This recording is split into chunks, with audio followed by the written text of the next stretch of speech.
রাজু, আজ শরীরটা খুব খারাপ। তুমি চিন্তা করো না মা, আমি আজ বেশি কাঠ কেটে আনব। ছোট্ট রাজুর কাছে এই কুড়ালটাই ছিল সবচেয়ে বড় সম্পদ। যদি আজ বেশি কাঠ বিক্রি করতে পারি, মার ওষুধ কিনব। আমার কুড়াল, এখন আমি কিভাবে কাজ করব? কখনো কখনো কষ্টের মাঝেই লুকিয়ে থাকে আশ্চর্য কিছু। রাজু, কেন কাঁদছ?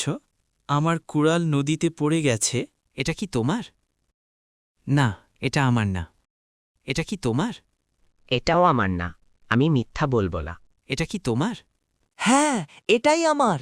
তোমার সততার জন্য 3টিই তোমার। রাজু কুড়াল 3টি নিয়ে বাড়ি ফিরল। তার মাকে সব ঘটনা খুলে বলল। সৎ মানুষকে আল্লাহ কখনো ফেলে রাখেন না। আমি সব সময় সত্য বলবো। ধীরে ধীরে তাদের জীবনে আলো ফিরতে লাগল। এত দামি কুড়াল কোথায় পেই? রাজু হরিদাসকে সব ঘটনা খুলে বলল।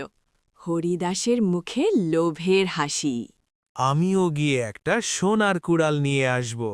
রাজুর কথা শুনে হরিদাস সেই নদীর ধারে গেল এবং কুড়াল নদীতে ফেলে দিল। এবার সোনার কুড়াল পাব। এটা কি তোমার? হ্যাঁ হ্যাঁ, এটা আমার। মিথ্যাবাদী, তুমি শাস্তি পাবে। আমাকে ক্ষমা করো। আজ থেকে আমি আর মিথ্যা বলবো না। যে ভুল বুঝে ঠিক পথে ফেরে সেও ভালো মানুষ। সততা শুধু একজন মানুষকে নয়, পুরো গ্রামকে বদলে দিতে পারে। আর সত্য কথা বলা ছোট কাজ নয়, এটাই সবচেয়ে বড় সাহস।